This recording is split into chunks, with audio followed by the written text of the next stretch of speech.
आइए शुरू करते हैं chapter number 12 documentation proposal stage. अगर इस चैप्टर के बारे में आपको डिटेल जानकारी चाहिए तो ऊपर जो लिंक है उसे आप प्रेस कीजिए, आपको डिटेल चैप्टर मिल जाएगा। अब तक अगर आपने चैनल को सब्सक्राइब नहीं किया है तो मैं रिक्वेस्ट करूंगा कि आप इस चैनल को सब्सक्राइब करके नोटिफिकेशन जो है वो ऑन कीजिए, क्योंकि आने वाले समय में मैं कुछ ऐसे वीडियोस आपके सामने लेकर आने वाला हूँ जिसके थ्रू आपको इंश्योरेंस सेलिंग में काफी आसानी रहे। तो शुरू करते हैं। Test yourself. Question 1। During the dash period if the policy holder has bought a policy and does not want it, he she can return it and get a refund. मतलब ऐसा कौन सा पीरियड है जिसमें अगर policy holder ने policy तो खरीदी कर ली है लेकिन अब उसको वो नहीं चाहिए।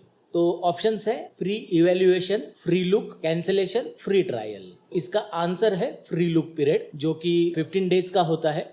पॉलिसी सर्टिफिकेट जब हमारे हाथ में आता है और अगर हमको लगता है कि एजेंट ने हमें जो भी डिटेल्स दिए हैं वो एक्चुअल में पॉलिसी बॉन्ड में प्रेजेंट नहीं है, या कोई मिस सेलिंग का पॉइंट उसने बताया है, या फीचर्स आपको पसंद नहीं आए हैं, तो आप ये 15 डेज के अंदर पॉलिसी रिटर्न कर सकते हो। इसको बोलते हैं फ्री लुक पीरियड या फिर cooling off period. Self examination question 1। Which of the below is an example of standard age proof.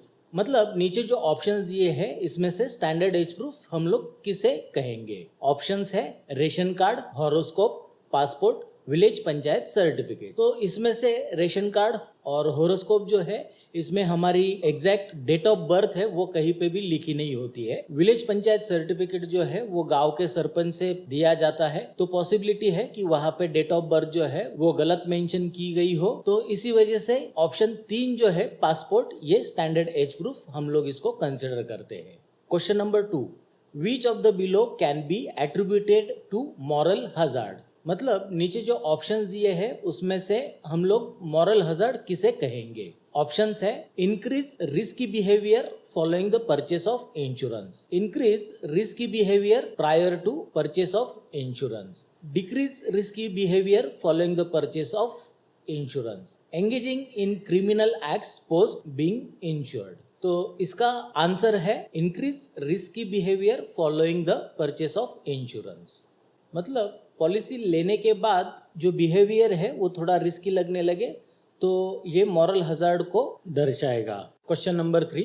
Which of the below features will be checked in medical examiners report. मतलब नीचे जो options दिए हैं उसमें से medical examiner report में क्या check होगा। ऑप्शंस है emotional behaviour of the proposer, height, weight and blood pressure, social status, truthfulness. Medical examiner report जो है ये डॉक्टर थ्रू किया जाता है, तो इसमें जो ऑप्शन 2 है height, weight and blood pressure, ये चेक किया जाएगा। तो इसका राइट आंसर है ऑप्शन 2।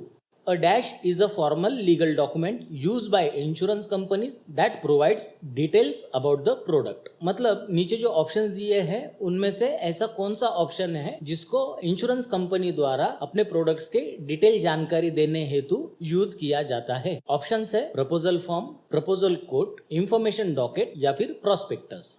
तो इसमें से सही ऑप्शन है 4। प्रोस्पेक्टस एक लीगल डॉक्यूमेंट होता है जो कंपनी द्वारा यूज किया जाता है जिसमें प्रोडक्ट की सारी जानकारी मौजूद होती है। Question number 5। The application document use for making the proposal is commonly known as the dash. मतलब नीचे जो ऑप्शंस दिए हैं उनमें से ऐसा कौन सा ऑप्शन है जो पॉलिसी के लिए आवेदन करने के लिए यूज किया जाता है। ऑप्शंस है application form, proposal form, registration form या फिर सब्सक्रिप्शन फॉर्म। तो इंश्योरेंस खरीदी करने के लिए जो भी एप्लीकेशन फॉर्म होता है उसको प्रपोजल फॉर्म कहा जाता है।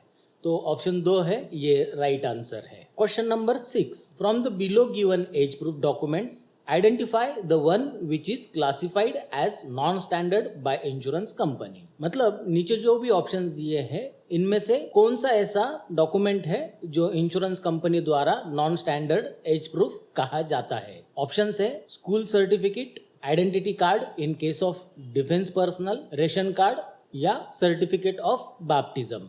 तो ऑप्शन 1, 2 और 4 ये ऑप्शन जो है इनमें से हमें एग्जैक्ट एज जो है वो समझ में आ सकता है क्योंकि उस पे ऑलरेडी मेंशन होता है। रेशन कार्ड जो है इसमें हमें एग्जैक्ट डेट ऑफ बर्थ पता नहीं होती है अंदाजन उसमें एज जो है वो मेंशन किया हुआ होता है। तो इसके वजह से रेशन कार्ड जो है ये इसका राइट आंसर है, इसको हम लोग नॉन स्टैंडर्ड एज प्रूफ कहेंगे। Question 7. Money laundering is the process of bringing dash money into an economy by hiding its dash origin so that it appears to be legally acquired. मतलब नीचे जो options दिए हैं उनमें से ऐसे कौन से ऑप्शन है जो मनी लॉन्ड्रिंग प्रोसेस को एग्जैक्ट डिफाइन करे। इसके जो ऑप्शंस है, option 1 illegal, illegal, legal, legal, illegal, legal, legal, illegal. इसमें से जो राइट आंसर है वो इल्लीगल, इल्लीगल, मतलब ऑप्शन 1 जो है ये राइट है। Money laundering is the process of bringing illegal money into an economy by hiding its illegal origin so that it appears to be legally acquired. मतलब illegal पैसा जो कमाया है, जो इल्लीगल मार्ग से है, वो सिस्टम में इस तरह से लाना है कि जैसे वो लीगल पैसा माना जा सके।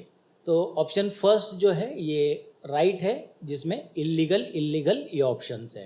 Question number 8. In case the policy holder is not satisfied with the policy, she can return the policy within the free look period, that is within dash of receiving the policy document. मतलब अगर policy holder policy में जो भी terms and conditions है उससे अगर satisfy नहीं होता है तो वो पॉलिसी रिटर्न कर सकता है फ्री लुक पीरियड में। तो ये फ्री लुक पीरियड का जो टाइम है वो कितने दिनों का है? ऑप्शंस है 60 डेज, 45 डेज, 30 डेज या फिर 15 डेज। तो जैसे ऊपर बताया मैंने, 15 डेज जो है ये फ्री लुक पीरियड या कूलिंग ऑफ पीरियड होता है। तो इसका सही जवाब है option 4 15 days. Question 9. Which of the below statement is correct with regards to policy returned by a policy holder during the free look period? मतलब नीचे जो स्टेटमेंट्स दिए हैं उनमें से कौन सा स्टेटमेंट करेक्ट है अगर हम लोग फ्री लुक पीरियड की बात करेंगे।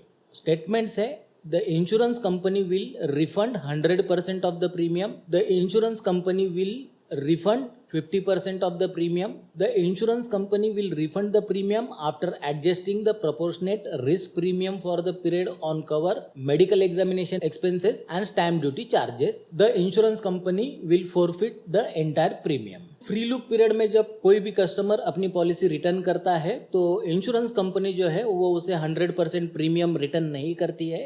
जब से उसकी पॉलिसी एक्सेप्ट हुई है उस दिन से लेके कैंसलेशन डेट के दिन तक जो भी उसको सिक्योरिटी प्रदान की गई है इंश्योरेंस कंपनी की ओर से, तो उसके अगेंस्ट में जो मॉर्टेलिटी चार्ज होता है वो, फिर मेडिकल एग्जामिनेशन अगर की गई है तो उसका चार्ज और स्टैम्प ड्यूटी चार्जेस जो है वो डिडक्ट करके बाकी सारा प्रीमियम जो है वो कस्टमर को लौटाया जाता है। तो इसका ऑप्शन जो है ऑप्शन 3 है।